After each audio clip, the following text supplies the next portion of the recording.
Let me start by first thanking our elders who have made it to this very important event. I would like to start with Mr. Azu, a senior colleague who has been consistent in mentoring all of us. Thank you very much, sir, for what you're doing, both on and offline. Please keep it up, sir. To Brigadier General S.K. Usman, the man I describe as one who likes me but puts me in trouble consistently. And I'd like to share this story for younger journalists because mine will largely be experience sharing and storytelling. My team had wanted to do a speech for me, but I said I don't need a speech here. I want to speak from my heart. I want to speak off the cuff. As a reporter, Brigadier S.K. Usman, when he was spokesperson of Nigerian Army, I usually go to his office, and it was fasting period, few days to Salah. I said, Jibrin, don't worry. And that time it was close to when services were appointed. I recall General Burate was just appointed as commander of multinational jet task force, so he was the one that reported last. And then we had the handing and taking over, and I received an SMS. He said, Jibrin, you have to go out now because you'll be accompanying the chief of army staff to Maiduguri. And I thought that when we left, we were going to just stay in Maiduguri. When we arrived in Maiduguri, it was in the evening. And when we left the airport, I noticed that from the airport we were leaving Maiduguri town. It was in the night. When it was even dangerous to even be in Maiduguri in the night. And we didn't stop anywhere until go to Damaturu in the night. We survived one ambush. They didn't tell us, but we later realized that we were ambushed. When we got to Damaturu, we were welcomed by suicide bombers on Salah Day, and we had to pray in government house. And the next day we had to go out and say, Jibrin, this is your helmet and fragmented jacket. This is the Salah dress you have been disturbing me always. Thank you very much, sir. You saved your life, for saving my life and giving me the opportunity to be embedded as defense correspondent, who led to the 3 books that I wrote, the trilogy on my experience on counterinsurgency. Thank you, sir. Thank you for your service to the country. To Professor Yao Sule Yao, thank you very much, sir, for what you are doing for us. As a reporter, I was one of those who was nominated by Blueprint to enjoy a course at Time School of Communication established by our elder. And that was my first direct encounter with Mariam Sule Yao Sule. And I'm sure, sir, I still have those notes. And when I was privileged to be appointed as Chief Press Secretary, those came very handy, sir. Thank you so much for what you've been doing. I'm very proud. To Aladi Yushau Shaibu, who is a mentor, a brother, a senior colleague, who has remained very consistent. You may not like him, but read what he writes. You don't have to like him. Firebrand, when he's compassionate about an issue, he will write it. Whether you like it, if you like, you don't like it. If you like, read it. But if you read, there will be things for you to learn. Thank you so much, sir, for all the support you have been giving me. When I was Chief Press Secretary to the Governor, a lot of my achievement was also as a result of your support. I'm using the opportunity to give this background, particularly for younger journalists. What defines the word is relationship. I'm here today because of relationship. I'm Director General Voice of Nigeria because of relationship. So for younger journalists, Alhaji Yusha Ishaibu may be Gidado's dad, father. But everybody in Nigeria know my relationship with Gidado. When Gidado graduated from the UK after his master's, then I was chief prefect to Niger State Governor. And Alhaji, as a senior colleague, put a call to me and said Gidado is back from the UK. He wants him to come and serve with me. And rather than allowing Gidado to enjoy the normal service that you see, some young people, he ensured that he learned the rope with me, the way I learned from others. And Gidado was with me for 1 year as a youth corps. And most of my achievements as chief press secretary was the urgency and that kind of firebrand as someone who has come smoking, as you said,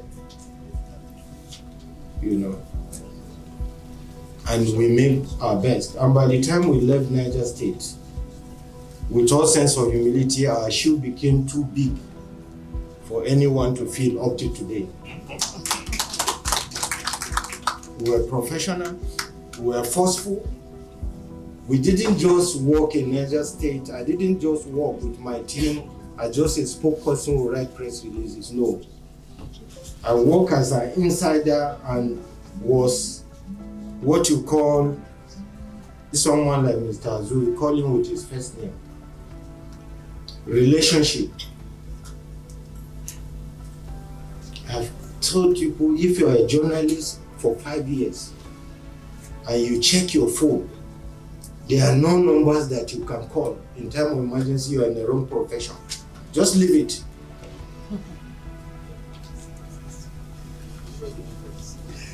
So this event for me is not about what any of us will say. It's about the fact that what is possible when young people take advantage and leverage the opportunity that they have. There are still people who are Gidado's age who are being spoon-fed, not because they don't have leverage. It's because they don't take advantage of that leverage.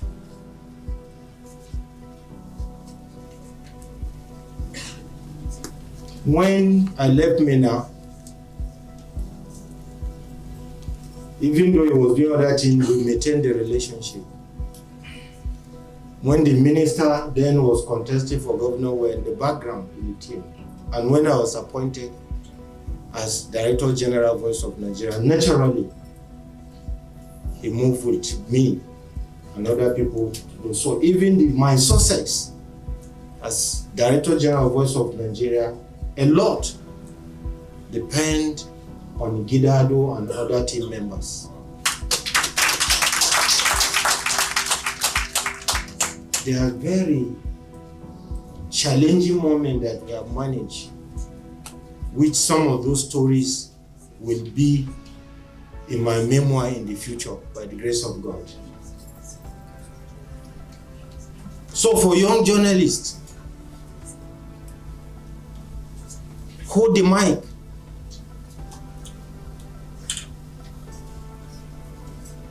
Our brother here, the vice president, share his experience with him.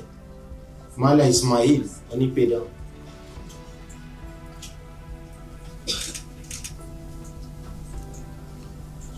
The way the vice president, current vice president, spoke about Mala Ismail, you can't buy that in the market. No amount can pay for that. It was an international event, or that he said that.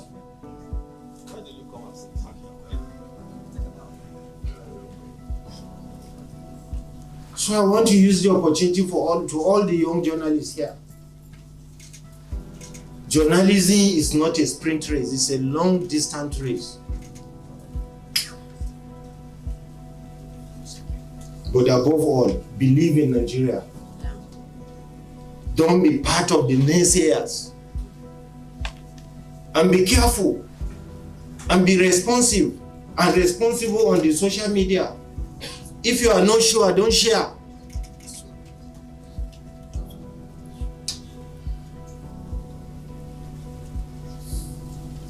So I want to, on behalf of myself and my family,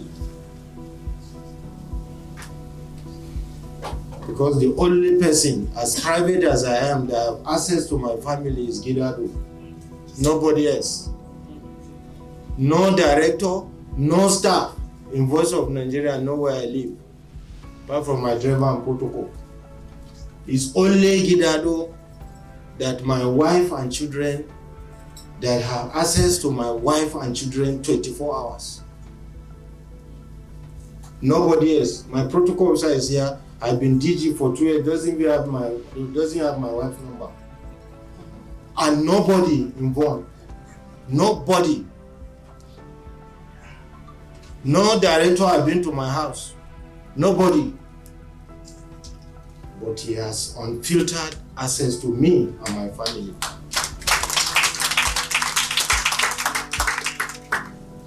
And I talk about relationship, and for you, the senior people, you should permit me to say this. The reason I'm here myself as Director General is not because I'm the best. It's also about relationship.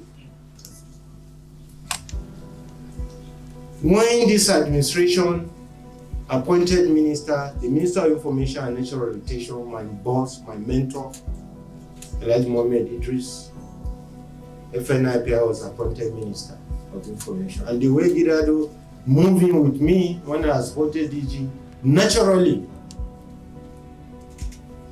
I was moving with the DG, not because in our own case, not appointed. The same way it's not appointed. When the minister was appointed, I didn't need any appointment to move in the me because my concern is to see the minister succeed. And 4 months later,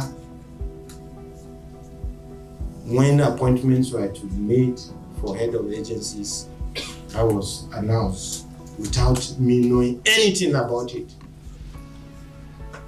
So for you young journalists, you require consistency, loyalty, and courage. Even you are going to do something, you will have people who you network with, who believe in you, who mentor you.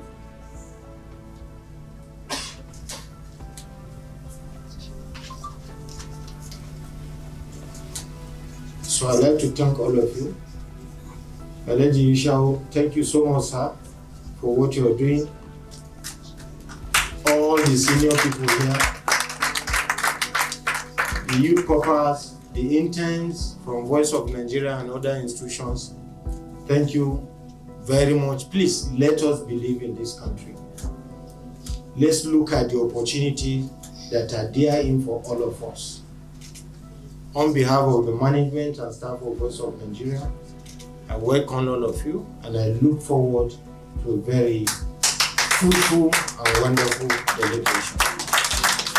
And I've been asked by the Honorable Minister to stand in here for her.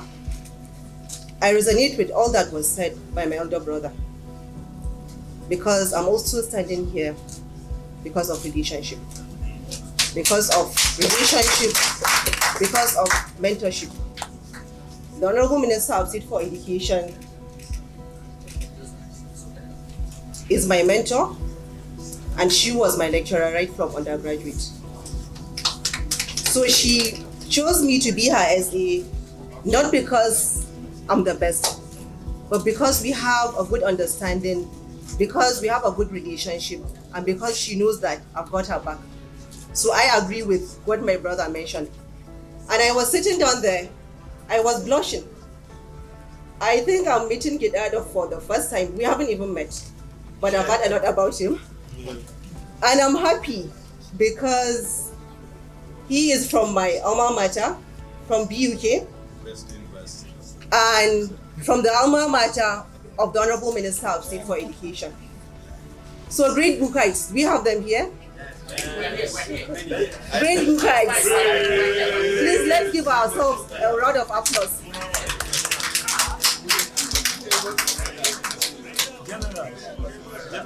Don't worry. We'll have the mic.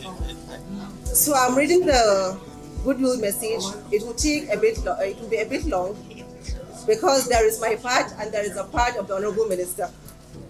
So distinguished guests, awardees, nominees, organizers, and all the lovers of truth and storytelling, a very good afternoon.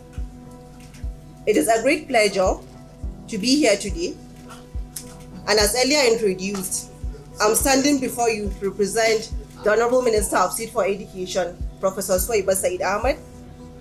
I feel deeply honored and privileged to be in your midst for this celebration of talent, a celebration of courage and the transformative power of campus journalism. Let me begin with a confession, although I've already confessed earlier. Anytime I see a microphone, I feel like freezing. But give me a pen, a notebook, or even a notepad, and I'll write. I can write a piece that might keep you awake or lull you to sleep, depending on how I'm feeling at the time I'm writing. That is the power of words. That is the power of writing. And that to me is the essence of journalism.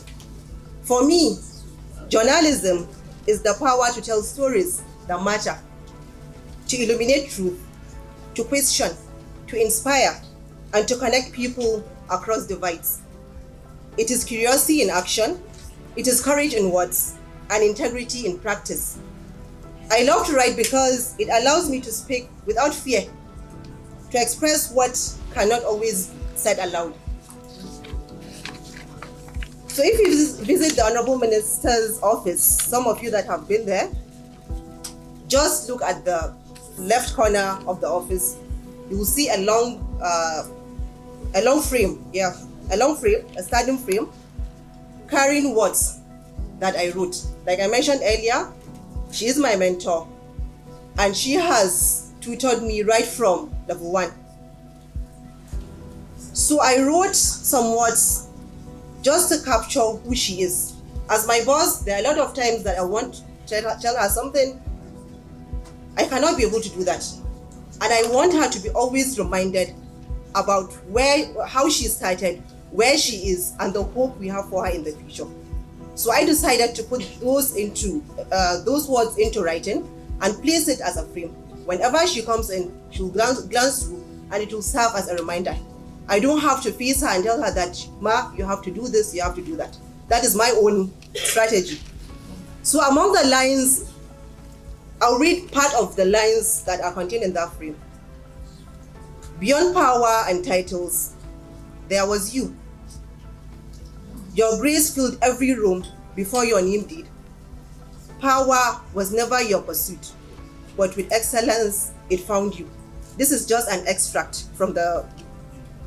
So ladies and gentlemen, sharing these words with you, I'm reminded that the words we use are key in whatever we do. In journalism, in teaching, in supporting our kids, in the classroom, wherever, the words we use and the manner in which we use them has a way of impacting the target. They bridge between our truth and the world. And with that spirit, allow me to bring to you the voice of the Honorable Minister of State for Education, Professor Suwaiba Said Ahmed, and it reads, and now this is her speech, this is her message to you. When I was growing up, my father, a professor of English, filled our home with books everywhere. Cupboards, chairs, floors, books, and more books. So I read everything I could get my hands on. Textbooks, novels, poetry, even things I probably didn't understand at that time, or I was not even supposed to read, but I read them because I could read. That curiosity led me to write my first manuscript, handwritten, ambitious, dramatic, and then with no idea of what to do with it, it retired early into a drawer. Seeing young people like you today, the young journalist, Giving platforms to tell your stories inspires me deeply. Months ago, I had the privilege of celebrating young Hausa female writers through Hikayata at the BBC. Their creativity and courage to speak their hearts were refreshing and profoundly moving.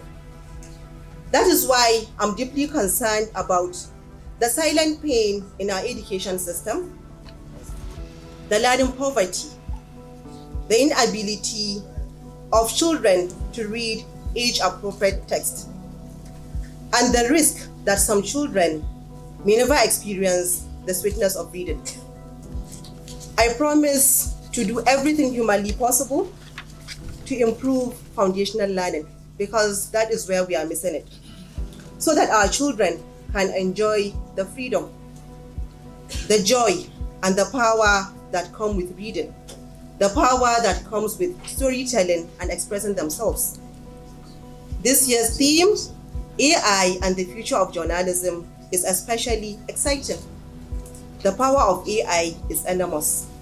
It can enhance reporting, accelerate research, and amplify voices. But technology alone does not make a journalist. Integrity, professionalism, and responsibility define your craft. Use AI positively, wisely, and ethically to strengthen your reporting, deepen understanding, and empower communities. To all nominees and awardees, I say this: your courage, your creativity, and integrity are gifts. Use them boldly, use them responsibly, and for good. Your work shapes ideas and inspire change. To the Youth Digest Campus Journalism Initiative, thank you for providing a platform where young voices thrive. Your commitment ensures that the next generation of journalists can report, can lead, and transform the society. Distinguished guests and young journalists, let us celebrate not only the awards, but the courage. Let us celebrate the curiosity and integrity that define each and every one of you. Keep writing, keep questioning, keep shining. I salute all awardees because excellence deserves respect. On behalf of the Federal Ministry of Education, I congratulate every awardee and participant. May your pens remain fearless, your voices unshaken, and your stories continue to shape the Nigeria we all dream of. Let us write about the Africa we want and the Africa that our children desire. I wish you all a successful and memorable event. Thank you.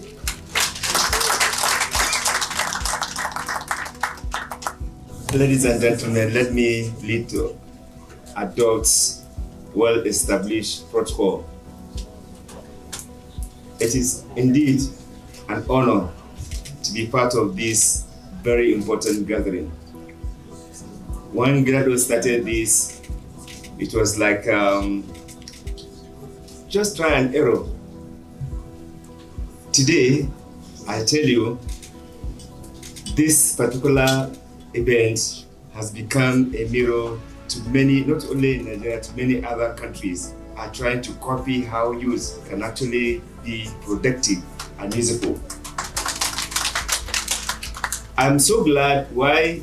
First, I can say that we can retire, we can go to bed, because our children have been able to fully take over the space of the struggle.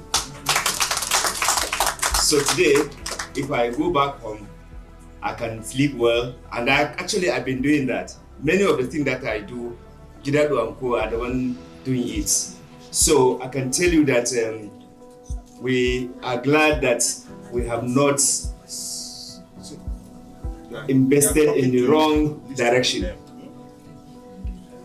The investment we have done to them is yielding results. For Gidado to gather these big men and women, you can see that even some of us, we were not in the position together. Probably I cannot be able to call Abdulaziz. Where is Abdulaziz? The whole essay to the president, Probably I may not be able to, even though he has worked with me. But now he's a big man. You see, Ali, the whole news agency of Nigeria, you see so many MDs here. For Gidado to have that credibility, the capacity to gather everybody here, is really, he deserves round of applause. Secondly, the message that he's sending is helping to inculcate seriousness in the minds of our students.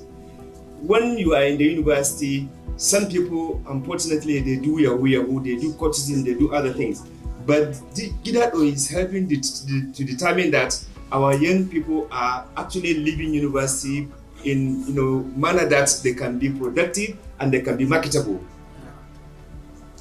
So for me, there are a number of reasons why I must celebrate and continue to give joy to what I'm seeing today. But I want to appeal to you that even though the MD of New Central had made this commitment, please next year we should not be in this small hall. Let's support this initiative to expand and bring more young people to see that they actually have future, and if they dedicate their time, they can actually be productive in this country. So because of this, CISLAC and all the other organizations that are here, Amnesty International, will continue to invest in this intervention because we are already seeing the results. Some of the people that participated in the first, second, and third and fourth edition are already working. That to tell you how this journey, how this process has been very good. So we will continue to encourage students to be productive rather than to be doing misinformation, to be sending all those violent messages that will disrupt and create chaos in the country. But let us harness our effort and energy to something productive that we can project our country. I believe that Nigeria will overcome the current crisis that we have. Every country has its own challenges. Our ability to work together as collective, forget about all this division of ethnic, religion. These are all temporary things that some mischievous people are using. You see the General Christopher Musa, there's nothing like South, Muslim, North, Christians. Everybody saw how productive he was, and they all gave solidarity and support. That's how we're supposed to have leaders in this country, not because I come from the north or from the south or because I'm a Muslim or Christian. No, please let us disabuse the mind of the young people that some people have polluted and only use them for yahoo, for political rascality and violence. Let's make our youth to be productive. With this, I just want once again to thank everyone that have come and also continue to encourage Gidado and his team to continue to do this pride for us as people, as nation. Thank you very much. The representative of the Honorable Minister of State for Education, DG Voice of Nigeria, senior colleagues here present. Specifically, I have to mention my mentors, Yashwaib, Dr. Silea Usile, as well as Brigadier General S.K. Usman. It is indeed a great opportunity to speak for 1 minute. I hope I can speak for 1 minute. Well, I will bring to you the message of the Comptroller General of Customs, who happens to be the longest serving spokesperson of the Nigerian Customs Service for 15 years. And he is also a mentor. And I would like to reiterate our commitment towards supporting journalists, student journalists, this year 2025, with the support of Professor Silea Usule. We had a very great event at Bayero University, Kano. We had our PR training for 2025, which culminated into a kind of gown and town engagement. And we had mentorship for students of communication from Bayero University, Kano, as well as other faculties, Department of Communication across higher institutions in Kano. And we are going to extend that gesture to other universities in Nigeria. So that is what we are going to do. Then finally, if I look at this front page, this front seat, apart from Gidado and maybe mind you, let me say you are my classmate. We graduated together. STE, first set, Science and Technical Education, Bayero University, Kano. So Gidado, I think I can say I'm the youngest. So I was given the opportunity to be the spokesperson of customs when others are saying he's too young to be the spokesperson of customs. And I was given that opportunity at the age of 36. And today, I'm still the spokesperson of customs. So you can do it, and you can do it better than me. So it's an opportunity I'm sure you can succeed more than or some of us that are. Then finally, and I would like to state it clearly that as customs, we have 3 responsibilities, core responsibilities. And we have achieved one of it, collecting revenue on your behalf. I'm sure we have surpassed the 2025 revenue target. As at last month, we have surpassed the target for 2025. And we're making sure that trade is facilitated across Nigeria. AU is there, advanced ruling are there. Those are trade facilitation tools from the Nigerian Customs Service. Thank you so much for this opportunity, and I wish you all the best. Ladies and gentlemen, put your hands together for our keynote speaker, Yusha Shair.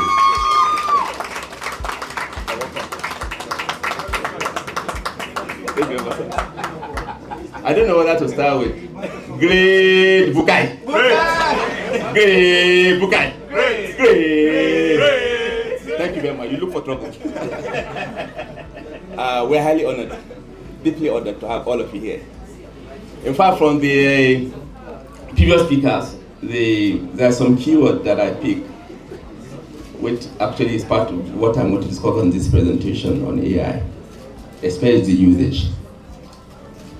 When my brother Malin Jibin talk about one skill, relationship, it's very important to know that it's one of the skills. Even though later in the presentation I'll talk about other skills. The fact still remains that today we are in a society whereby almost all what we do will give you a platform to talk about the result, the outcome of that research. I say, great. But you know the youth of nobody, he said, I'll give you the platform, but you will pay. That's the reality of where we are today. Even journalism, some of us, our communication is, call it developmental journalism, whereby, that's why I'm proud to be a PR person, whereby I can talk about my communication is legitimate business communication. And another thing that I can think on that issue of that relationship, which is very important, sincerely, I'm indeed overwhelmed, extremely happy that the caliber of personality that are here, in fact, Mr. Azu, I wonder if I'm the one I invited, whether I will attend my program, but look at it here. Even Abdulaziz is my very, very, very close friend. I'm surprised also here. In fact, Alia Mali, I invited him for some event almost about 3 times, but I'm glad today he's here. So you can see what is happening with new technology. Meanwhile, once again, I'm highly honored and glad to be given the opportunity to talk about to you about something that is good to some extent about our existence and life. But at the same time, there's something that we have to be serious about. Please, I don't know whether my slide can be on. My slide, please. My slide, please.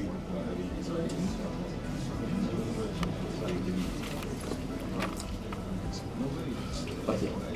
Thank you. You can see this very, very beautiful lady.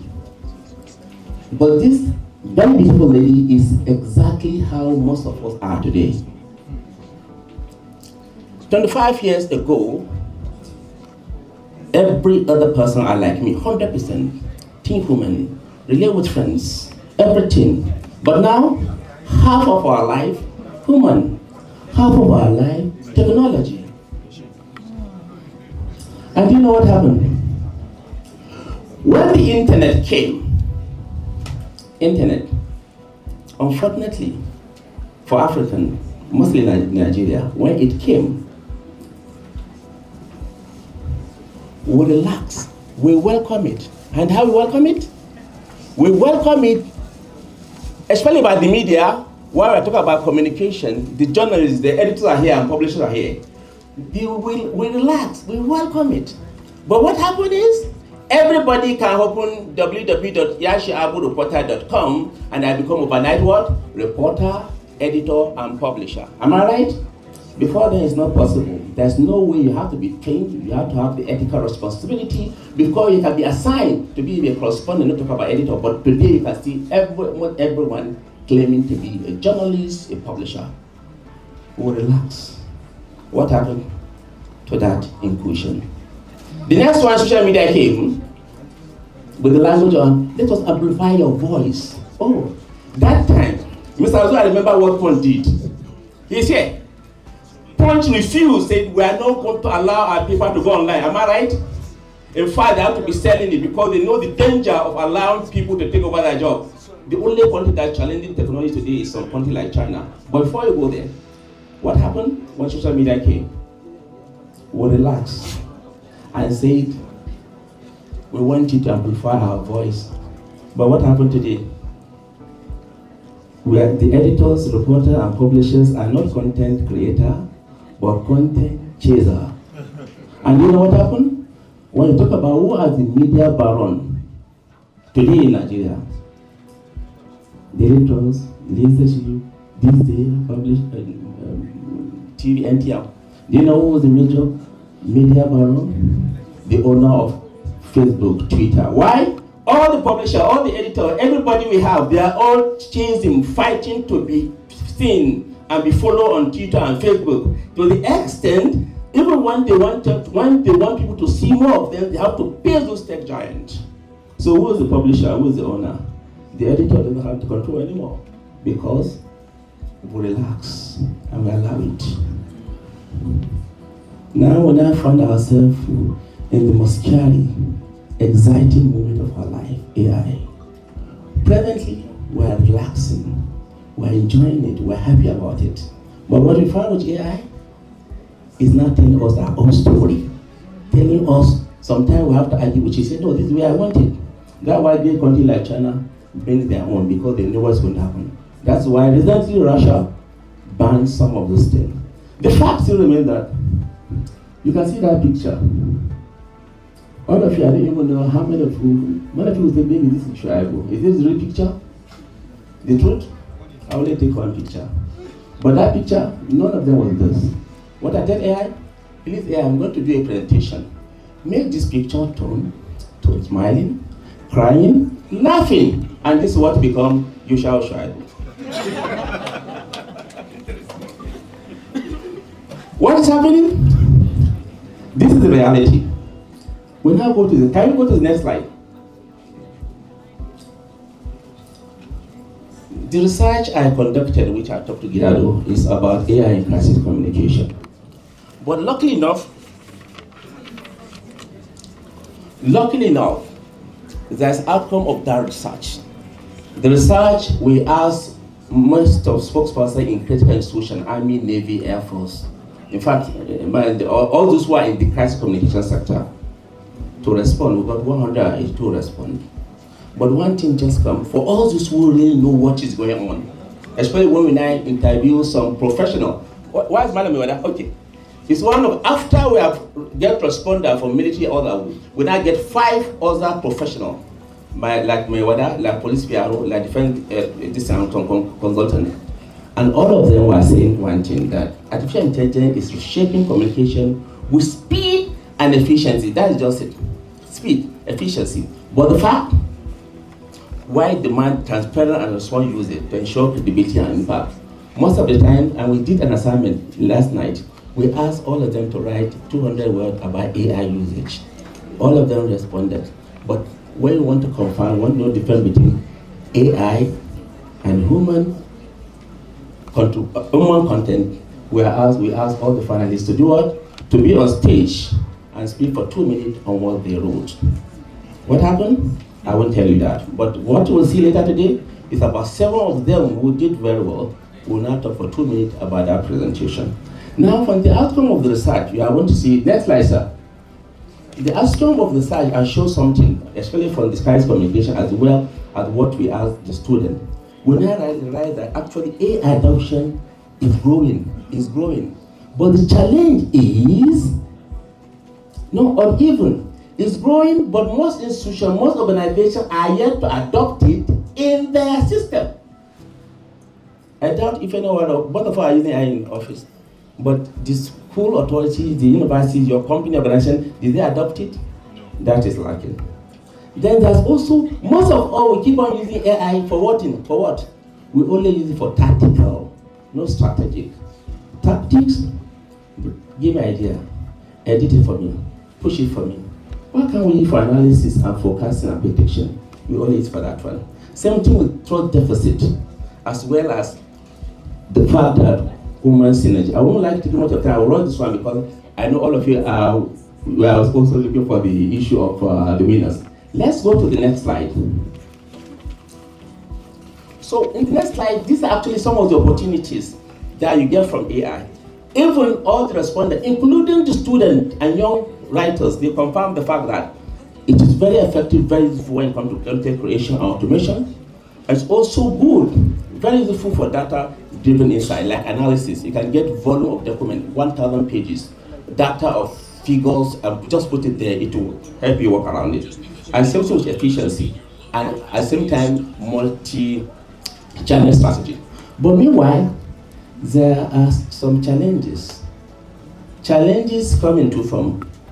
There's a professional challenges.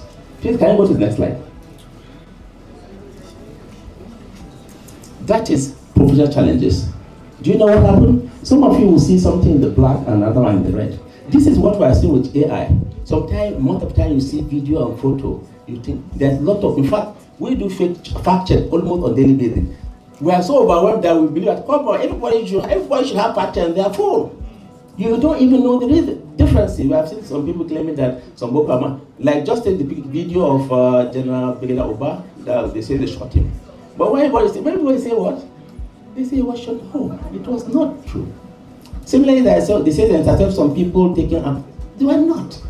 So these are some of the challenges. You hardly know depends on the truth and the illusion.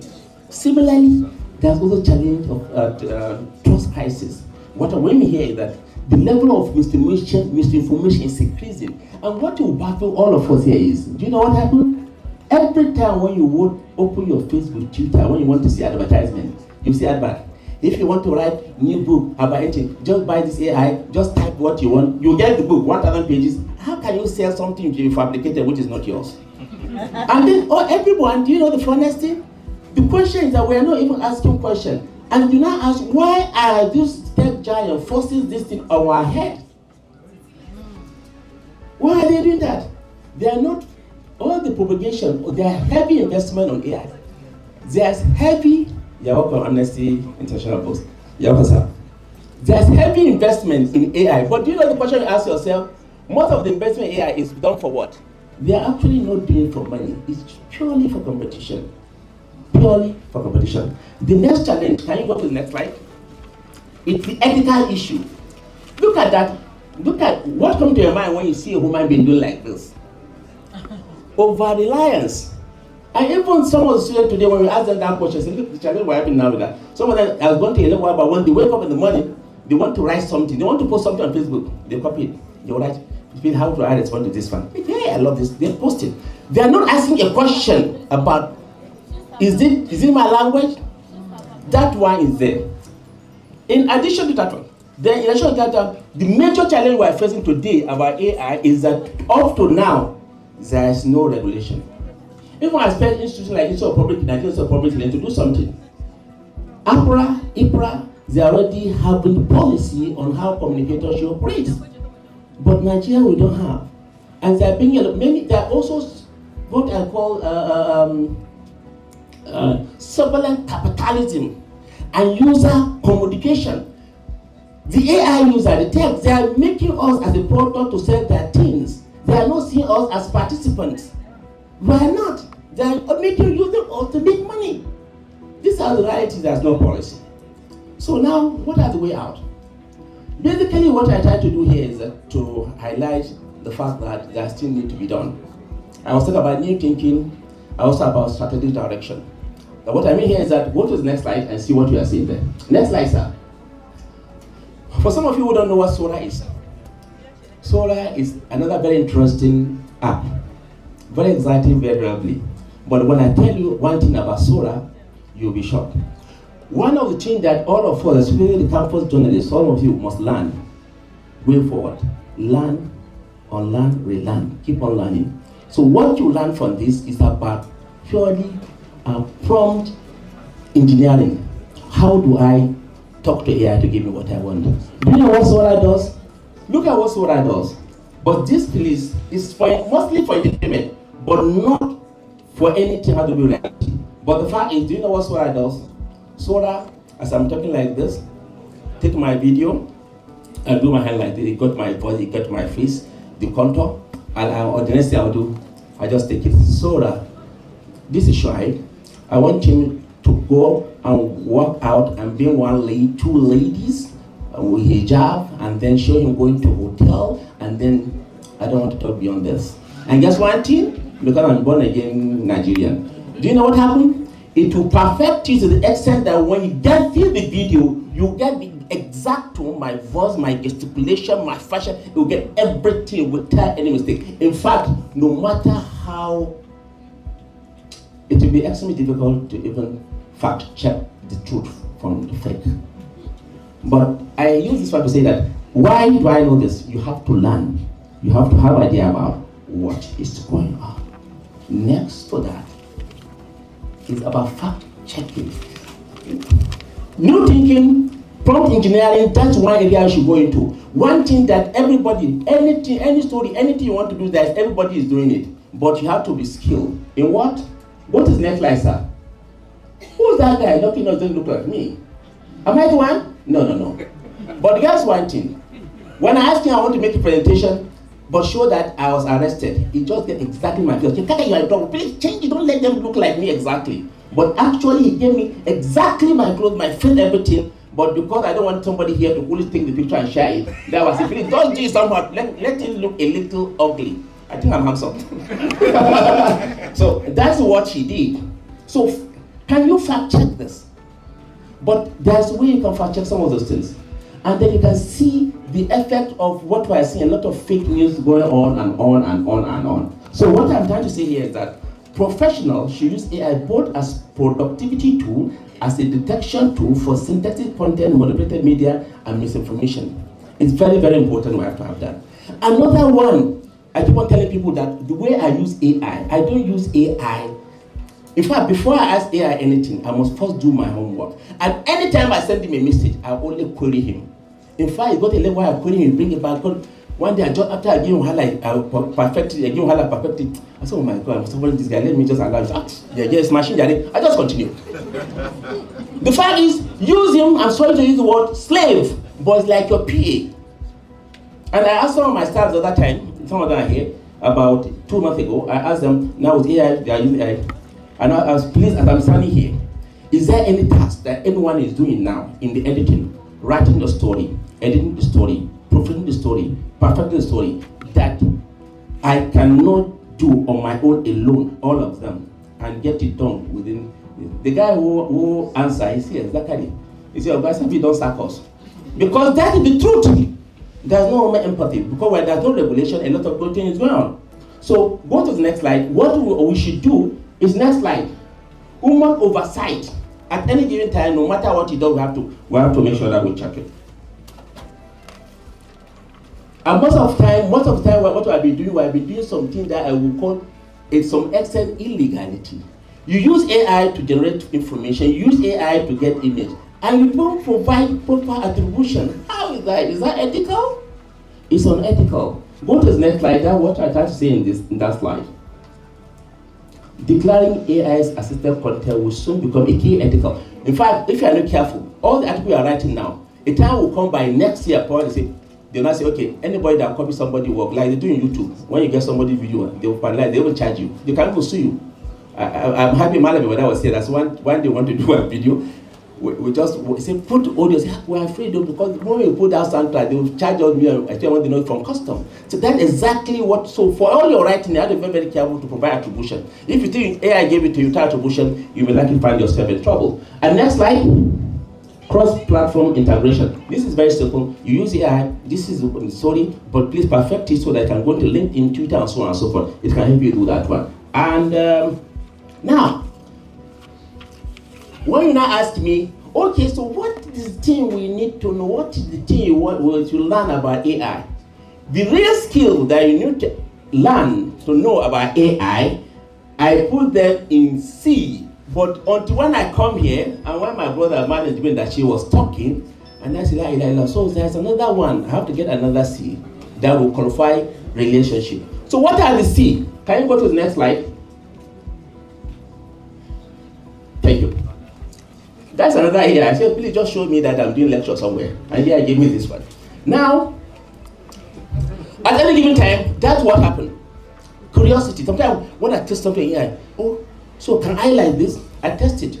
Curiosity. You should develop curiosity. Ask more profound and only verify out. Anything I give it to you, don't just accept it. Try to verify and confirm. And that's why before you give him thumb up or thumb down. Because anytime when he does things that you good, thumb up is trying to understand your language. Again, sometimes you don't feel thumb down, say why? You try to do it like this, okay? When you do it sometimes again, by the time you do it 5 times, you already understand your system. To the extent now when I write to him, said, Shaibu, you want me to write that usual Shaibu style? Because you know my language, you know my tone, you know the. In fact, there's some time if I say something I hardly agree about, like some people I mentioned, that I hardly agree about, if I mention that, you know I will never agree. So we'll never even get, unless I can know this time around I'm agreeing with them, please. Now go back. So this, you have to be mindful of that. And then there's issue of, thank you, Master. How many minutes? God bless you. Then apart from curiosity, we also have commitment. You have to develop passion and creativity. Creativity is the major element that we have to cultivate as communicator. How you differentiate a columnist, a good story, a newsworthy is from creativity. And similarly, calendaring. What I mean by calendaring here is that you have to work within time frame. You have to have a deadline. Critical thinking, also very essential. And also crisis management here, I'm talking about problem solving. And the next slide, in the next slide, what I try to say here is that the fusion of AI efficiency with human ethics. The fusion of AI efficiency with human ethics, judgment, creativity, and critical thinking define the next generation of communicators. From the internet to social media to AI, each wave has reshaped how truth is created, shared, and controlled. Now, the question is no longer what technology can do, but what we allow it to do to us. Ladies and gentlemen, this ABU guy is harassing me, and you now go to the next slide and see what I've just said. Next slide, sir. Next slide, sir. That's my contact. Thank you very much for your attention. Thank you. From the old guard to the young punks, that's between Ishaw Shaib and his Anginado is the passing of the baton. Also similarly acknowledge another person of the baton, though very young, but he has made his mark as an emerging public speaker, the young Muhammadu Buhari. They say the apple doesn't fall far from the tree, and I've seen that happening here today. The young Muhammadu Buhari is a chip of the old block. That is Harry Space. And Harry Space has dominated public comparing for quite a while now. He has become a voice and a face, giving new expression to the act of emceeing a ceremony. So congratulations to these two generations, the old guard and the new guard. Unlike the MD of News Central and the editor-in-chief and other speakers before me, I'm a little bit old school, so I'll read from a prepared goodwill message. I cannot afford to speak extempo. Why? Because social media, AI, I don't want to be misquoted before you know it. So I came with a prepared goodwill message so that if somebody takes everything out of context, I have evidence. But this is what I said. Report what I said. So I consider it a great pleasure privilege to be part of this very important occasion of hosting the 7th Campus Journalism Award under the aegis of Youth Digest. Just a week ago, I was at the closing ceremony of PR Nigeria Young Communication Fellows, where I had cause to deliver some words of extortion to the fledgling reporters at the event. Barely, I think, was it 9 days ago? Yeah, 9 days ago. Yes. Yesterday makes the week Friday. Today we are celebrating these student journalists who have made their marks across the nation tertiary institution. It is gratifying that Gerardo Shahai, the publisher of News Digest, is deploying humongous resources to creating a veritable human resource base for budding journalists through initiatives such as this. Up until a decade ago, an event like this was not possible. The MD of News Central said something that quite struck me as very resonated with a lot of us, that it took Russia to bring together African media to celebrate African media. Most time we wait for external sources to bring us together. Africans were not talking. The News Agency of Nigeria was at a global event not too long ago, and we discovered that Africans actually are not talking to themselves unless there is an external to take the Chinese or the Russians for Africans to talk with each other. Nigeria used to play that role, at least at the sub-regional level. So it's gratifying that Gerardo in the last couple of years, especially in the last 7 years, has done this. I therefore heartily wish to congratulate him for yet another feat and to publicly acknowledge the altruistic role he has been playing, even if sometimes subliminal, in nurturing young talents for our industry. To you, the young campus journalists who have been celebrated today, I share in your commitment to the very ethos of journalism at a time when our tertiary institutions have all but become the very microcosm of our nation.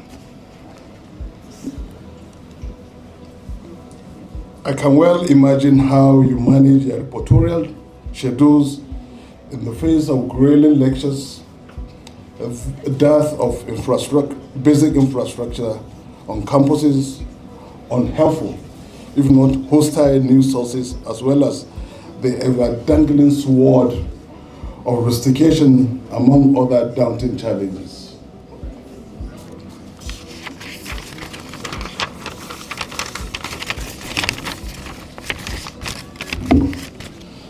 That you triumph over all of these challenges to emerge on the stage with us today is as much a resounding victory as the plaques being handed out. In more ways than one, both nominees and eventual winners are to be celebrated for their farsightedness, rigor, and industry. I also celebrate all the stakeholders gathered here to share the glory of this industry players, sponsors, mentors, and parents. By contributing our bit in our own little corner, we'll have succeeded in pushing further the frontiers of our profession. Thank you for your kind attention. Thank you very much. Mr. Kayode Akinthemi will speak now. Put your hands together for the MD News Central. Ladies and gentlemen, as he comes to the podium. Thank you.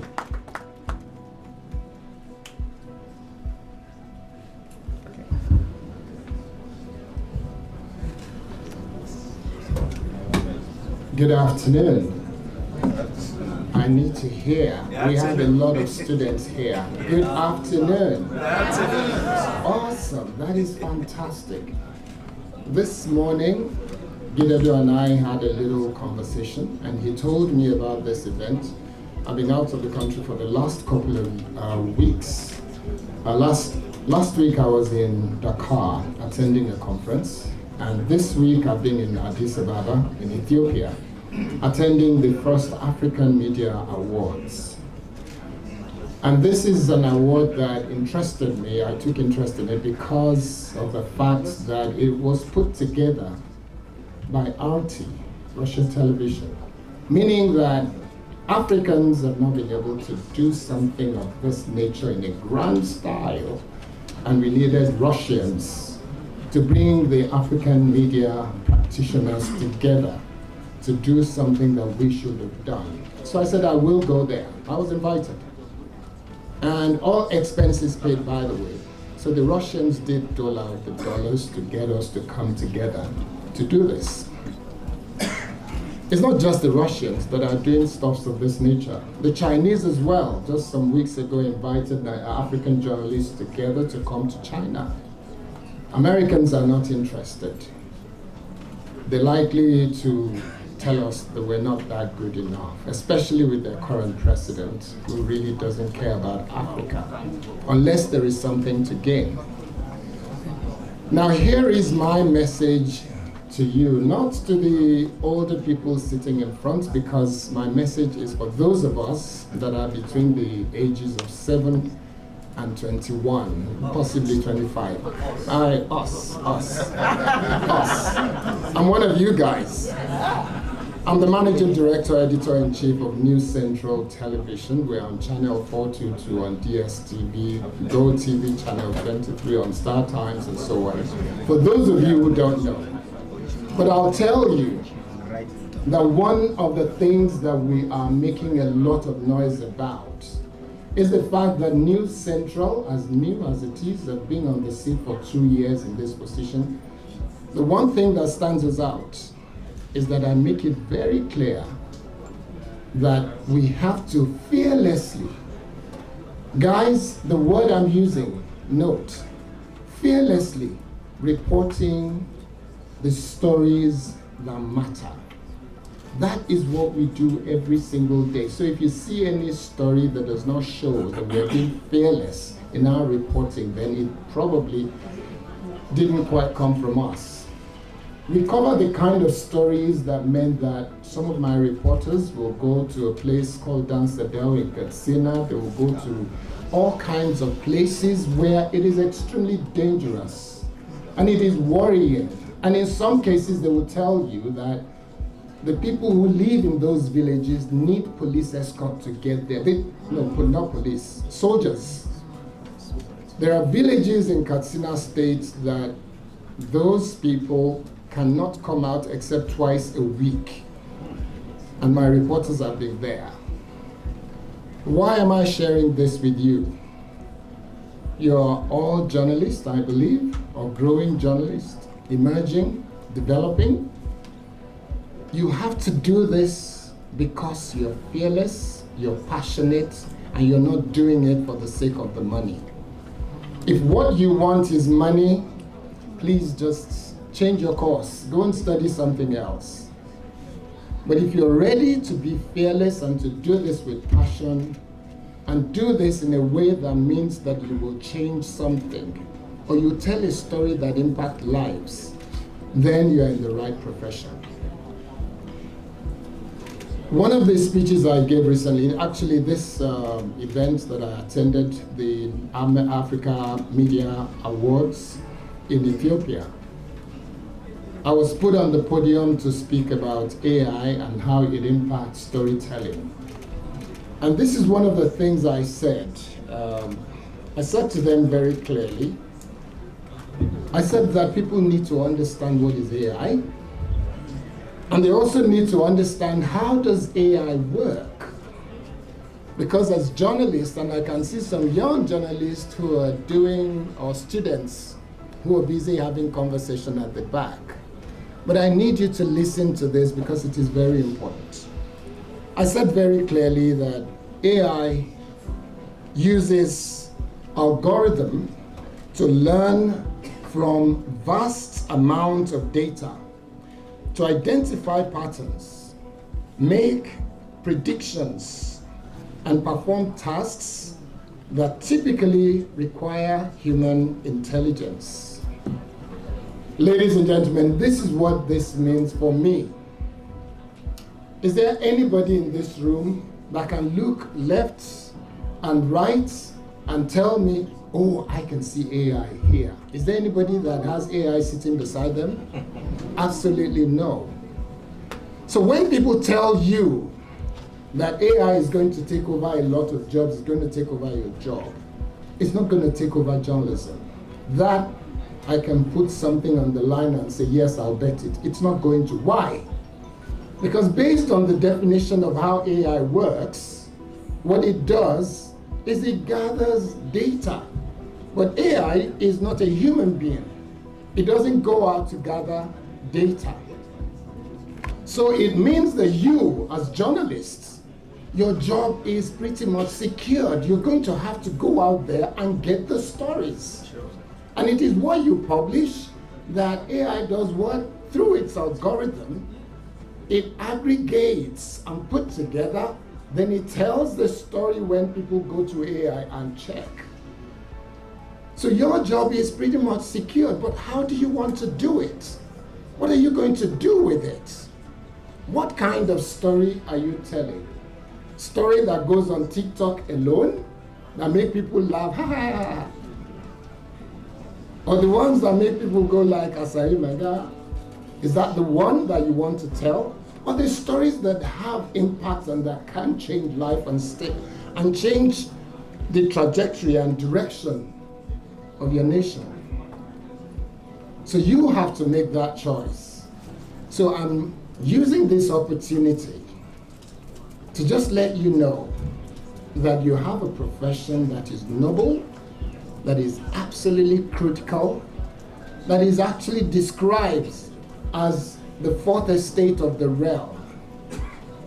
So when you have the executive, you have the judiciary and the legislature, the next one that is not owned by the state, that actually work for the people, is the fourth estate of the realm. You're in the noble profession, ladies and gentlemen. And it's very, very important that you don't forget that you will determine what AI will say about Nigeria. You will determine what AI will say about all the Iowa people, all the Yoruba people, all the Igbo people. It's the information that you put out there that will determine how AI aggregates and then decide this is what Iowa people are like. This is what the Yoruba people look like. This is what the Hausa people look like, because AI does not live in Nigeria and is not Nigerian. It's not even American. It's a system, it's a computer system that aggregates algorithm. So I will plead that before I go, please remember, some of us, when we were growing up, I went to a school in Federal Government College, Kano.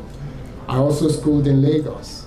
I traveled every part of the country as an undergraduate because we were doing something that we called National Anti-Tribal Students Association. And we're pushing around the country, trying to engage all students to say, we have to work together to detribalize the nation and to say to ourselves as young people that this nation is for all of us and we must remain one. What will be the message that those of you who are here will be saying to yourselves? Please help me give a round of applause to Gidado for making this happen. When he mentioned to me, I did not expect that I was going to see this incredible set of people in this room. I just thought he's going to have a few campuses with a few people in the room and that will be it. But this is extremely impressive. And as a result of this, this is the 7th. I will say by the grace of God, Gidado will live long. And this will go on to the 8th, to the 9th, to the 10th. And we'll get to a point where we're talking about the 25th anniversary of this event. But going forward, we did get a reporter from News Central to be here today, but going forward, I will commit News Central for as long as I'm the managing director of this project.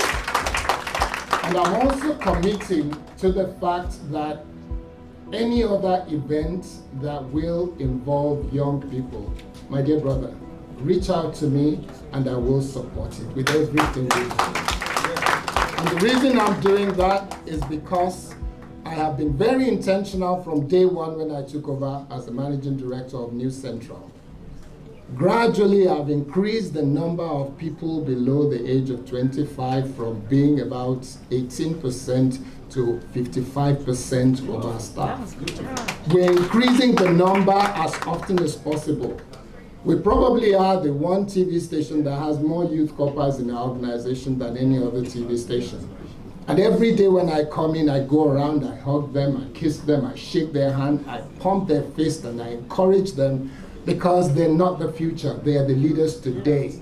So don't let anybody fool you into thinking you're the leaders of tomorrow. You're leaders today. You take over your mantle of leadership. You own it, you hold it by the scruff of the neck and say, we own this, we're gonna stay with this. I wish you the very best, guys. Thank you so much for this opportunity.